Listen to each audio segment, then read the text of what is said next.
এগ্রিকালচারের মানে আমাদের এনভায়রনমেন্ট সায়েন্সও আছে ওই জায়গায়। তো আমার প্রশ্নটা হলো যে আমরা দেখি যে বর্তমানে কিন্তু আমাদের দেশে কাক অনেক কমে গেছে। আমরা একসময় অনেক দেখতাম যে প্রতিদিন ঘুম ভাঙতো কাকের আওয়াজে। তো এখন দেখা যায় যে আমরা সিলেটে বিশেষ করে কাক কিন্তু কোথাও দেখাও যায় না, দু এক জায়গায় হয়তো গাড়ির হর্নের আওয়াজে ঘুম ভাঙে নাকি? মানে এখন গাড়ির হর্নের আওয়াজে ঘুম ভাঙে। তো কাকের বিলুপ্ত হওয়ার অন্যতম একটা কারণ হলো আমাদের বর্জ্য ব্যবস্থাপনার খুব বাজে অবস্থা আর কি। যেমন মানে আবর্জনা যেটা হলো সেটাও পলিউটেড হয়ে যাচ্ছে। তো বর্জ্য ব্যবস্থাপনা নিয়ে বিএনপির কোনো প্ল্যান আছে কিনা এই বিষয়ে আমি জানতে চাচ্ছি। এটা ঠিক কৃষি রিলেটেড না, এটা এনভায়রনমেন্ট রিলেটেড। আচ্ছা, আমরা কৃষিতে আসবো এটা বলে নিই। আপনার প্রশ্নটা একটা খুব ইম্পর্টেন্ট প্রশ্ন। এই প্রশ্নটার সাথে আমাদের দেশের মানুষের প্রত্যেকটি মানুষের স্বাস্থ্য, মন মানসিকতা সবকিছু জড়িত। কিভাবে? আমার সিলেটেরটার ধারণা নেই, ঢাকারটার ধারণা আছে আমার। আমি ওটা দিয়ে উদাহরণ হিসাবে বলছি। ঢাকায় কম বেশি প্রতিদিন 7,000 টন আবর্জনা জমা হয়, 7,000 টন। আচ্ছা, এবং আপনি যদি বাংলাদেশের কম বেশি, আমি কালকে দেখে একটা জিনিস ভালো লেগেছে, কম বেশি সিলেট শহরটা যদিও পপুলেশন কম, তারপরে সিলেট শহরটা আমার কাছে রাতে যতটুকু দেখেছি অনেক পরিষ্কার মনে হয়েছে। আবর্জনার পরিমাণ যত্রতত্র সেভাবে নেই, অনেক পরিষ্কার, কোয়াইট ক্লিন মনে হয়েছে। তারপরেও তো ঢাকা শহর যদি আমরা দেখি, আমরা দেখবো যত্রতত্র ময়লা পড়ে আছে ঢাকা শহরে। এবং এই ময়লাগুলোর সবচেয়ে ডেঞ্জারাস বিষয় হচ্ছে যত্রতত্র পড়েতে এই ময়লাগুলো থেকে আস্তে আস্তে জীবাণু বের হচ্ছে। এই জীবাণুগুলো বাতাসে মিশছে, ওই বাতাসটা আমরা শ্বাস প্রশ্বাসের সাথে গ্রহণ করছি। এখানে মেডিকেল স্টুডেন্ট যারা আছেন, আপনাদের পরিষ্কার ধারণা আছে, এই জীবাণুগুলো যেতে যেতে একসময় এমন হয় আমাদের নিজস্ব যে ইমিউন ক্যাপাসিটি আছে, সেই শরীরে যে রোগ প্রতিরোধক শক্তি আছে, সেটা কিন্তু আস্তে আস্তে ধ্বংস হয়ে যাচ্ছে। ফলে আল্লাহ মাফ করুক, বাট এমনও হতে পারে যে দেখা যাবে হয়তো 10, 15, 20 বছর পরে আমাদের শরীরে অ্যান্টিবায়োটিক কাজ করছে না, এরকম পরিস্থিতি হতে পারে। আচ্ছা, তো প্রথমত আমাদেরকে মানুষকে সচেতন করতে হবে যে কি করলে আবর্জনা অর্থাৎ ময়লা কম করাটাই আমাদেরকে শেখাতে হবে, যে কোন কাজটা করলে ময়লাটা কম। ময়লা তো হবেই, কিছু তো ময়লা হবেই অবশ্যই, কিন্তু কি করলে আবর্জনা কম হবে এই বিষয়টি, এই সেন্সটি প্রথমে মানুষকে শেখাতে হবে। আচ্ছা, এর বাইরে আপনার আমাদেরকে যারা এই দায়িত্বটা যাদের পরিষ্কার রাখা, তাদেরকেও আমাদের সচেতন করতে হবে এবং অবশ্যই তাদেরকে আমাদের সহযোগিতা করতে হবে। কিভাবে তাদেরকে সহযোগিতা করলে তারা তাদের কাজটা বেটার করতে পারবে, পরিষ্কার করতে পারবে। তৃতীয় একটা বিষয় আছে এখানে, সেটা হচ্ছে যে আমাদেরকে এটার সাথে গণতন্ত্রের ব্যবস্থাটা রিলেটেড, ডেমোক্রেসির বিষয়টা কিন্তু, এই যে ময়লার যে প্রশ্নটা আসছে, ডেমোক্রেসির ব্যাপারটা রিলেটেড। কিভাবে রিলেটেড?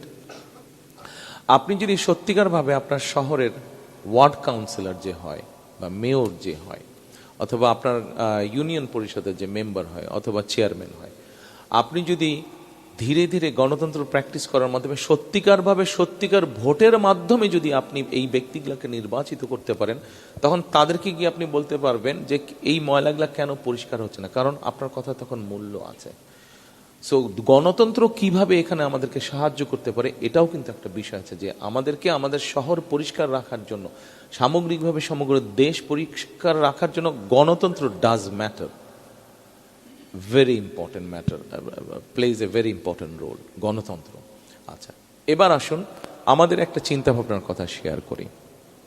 পরিষ্কার করানো, পরিষ্কার রাখা, মানুষকে অ্যাওয়্যার করা, যারা পাবলিক রিপ্রেজেন্টেটিভ হবে বিভিন্ন পর্যায়ের, তাদের মাধ্যমে তাদের দায়িত্ববোধটাকে বাড়ানো, কাজ করা, এটা যেমন আছে। দেখুন, এই মুহূর্তে এই যে ইলেকট্রিসিটিতে যে বাতিটা জ্বলছে, এই বাতিটা জ্বালানোর জন্য আপনার যে পাওয়ার স্টেশনটা কাজ করছে, এই পাওয়ার স্টেশনের জন্য দরকার আইদার গ্যাস, ন্যাচারাল গ্যাস, অথবা ফার্নেস অয়েল, অথবা কোল। নর্মালি বাংলাদেশে এই তিনটা দিয়েই মোটামুটিভাবে বিদ্যুৎ উৎপাদন হচ্ছে। এর মধ্যে আমরা বিদেশি কিছু কোম্পানির সাথে কথা বলেছি, প্রাইমারি আলোচনা করেছি আমরা, তারা মোটামুটিভাবে এক্সপার্ট। সেটা হচ্ছে যে ময়লা থেকে তারা বিদ্যুৎ তৈরি করে। আমরা তাদেরকে দিয়ে বলানোর চেষ্টা করছি, তাদের সাথে কথা বলছি আমরা প্রাইমারি লেভেলে, আমরা আমাদের লেভেলে কথা বলেছি তাদের সাথে, যে তোমরা ময়লা থেকে বিদ্যুৎটা কিভাবে করবে এবং তোমরা ময়লাটা নিজেটা কালেকশন করবে কিনা, অথবা কিভাবে কালেকশন করে নিয়ে এসে ময়লাটা, অর্থাৎ এই জন্য বললাম যে এখন যেভাবে বিদ্যুৎটা উৎপাদিত হচ্ছে, আপনাকে আইদার ন্যাচারাল রিসোর্স গ্যাস ব্যবহার করতে হচ্ছে, গ্যাসটা এখানে আপনার ব্যবহার হয়ে যাচ্ছে, অথবা আপনাকে কোল ইম্পোর্ট করতে হচ্ছে, অথবা ফার্নেস অয়েল ইম্পোর্ট করতে হচ্ছে। তো যেই দুটো আপনাকে ইম্পোর্ট করতে হচ্ছে, গ্যাস হয়তো আমাদের নিজেদের এখনো আছে গ্যাস, সেটা আমরা ব্যবহার করছি, কিন্তু কোল বা ফার্নেস অয়েল এটা তো ডলার দিয়ে ইম্পোর্ট করছে। কিন্তু আমরা যদি ময়লা থেকে আমাদের যে আবর্জনা সারা দেশে, এটাকে যদি একটা সিস্টেমের পরিকল্পনার মধ্যে নিয়ে আসি এবং এটার থেকে যদি আমরা বিদ্যুৎটা উৎপাদন করতে পারি, তাহলে এটার এই বিদ্যুৎ উৎপাদনের র মেটেরিয়ালটা কি হচ্ছে? ময়লা, আবর্জনা। এবং এই আবর্জনাটা যেই কোম্পানিগুলো কিনে নিবে তারা তো টাকা দিয়ে কিনছে, ডলার দিয়ে কিনছে না। সো দ্যাট আমরা ওইখানে কিছু হলেও আমাদের ডলার আমরা সেভ করতে, বৈদেশিক মুদ্রা আমরা সেভ করতে পারি। আমরা এইভাবে বিষয়টি পরিকল্পনা করছি। এটার মধ্যে আরেকটা আপনার এনভায়রনমেন্টের বিষয় আরেকটা বলি, আরো সংক্ষেপে দুটো বলবো। এনভায়রনমেন্টের আরেকটি বিষয় আছে। আপনি হয়তো কাকের শব্দে আপনার ঘুম ভাঙতো আগে, এখন কাকের শব্দে ভাঙে না। ঢাকা শহরে যারা বসবাস করেন বা চট্টগ্রাম শহরে কম বেশি বা শহরগুলোতে প্রায় আমরা একটা নিউজ দেখি যে বিশেষ করে ঢাকা শহরে আমরা দেখি নিউজ একটা আসে যে অনেকের বিভিন্ন রকম ব্রিদিং এর রোগ হয়, শ্বাস প্রশ্বাসের রোগ হয় অনেকের, অ্যাজমা থেকে আরম্ভ করে বিভিন্ন। এটা পলিউশনের জন্য হচ্ছে। আমাদের যতটুকু আমরা জানি, একটা দেশের সমগ্র দেশের আয়তনের অন্তত স্বাভাবিক দেশ, যেটা মরুভূমি বলছি না আমি, স্বাভাবিক দেশ যেখানে গাছপালা সবকিছু থাকবে, মোটামুটি 25% বনভূমি থাকতে হবে মিনিমাম। সেক্ষেত্রে আমাদের খুব সম্ভব বোধহয় এখন 12-13% মতন বনভূমি আছে। অর্থাৎ আমাদের প্রয়োজনের যেটা মিনিমাম সেটাও আমাদের কাছে নেই। কাজে আমাদের একটা পরিকল্পনা আছে যে আমরা প্রতি বছর আগামী 5 বছর পর্যন্ত যদি ইনশাল্লাহ আমরা সরকার গঠনে সক্ষম হই, তাহলে 5 বছরে প্রতি বছর 5 কোটি করে চেষ্টা করব, 4 থেকে 5 কোটি করে গাছ লাগাতে, বৃক্ষ রোপণ করতে আমরা চেষ্টা করব এনভায়রনমেন্টটাকে পিউরিফাই করার জন্য। এখন আপনারা বলতে পারেন আপনি এত গাছ কোথা থেকে লাগাবেন, এত গাছ কিভাবে আপনি পাবেন? আমাদের 465টা যে উপজেলা আছে, প্রত্যেক উপজেলা একটা করে সরকারি নার্সারি আছে। এই নার্সারিগুলোর প্রোডাকশন ক্যাপাসিটি 20 থেকে 25,000 চারা বানাতে পারে তারা বছরে। আপনি যদি পরিকল্পনা গ্রহণ করেন প্রপারলি, আপনি ওটাকে পুশ করলে ওটাকে আপনি 40,000 পর্যন্ত নিতে পারবেন।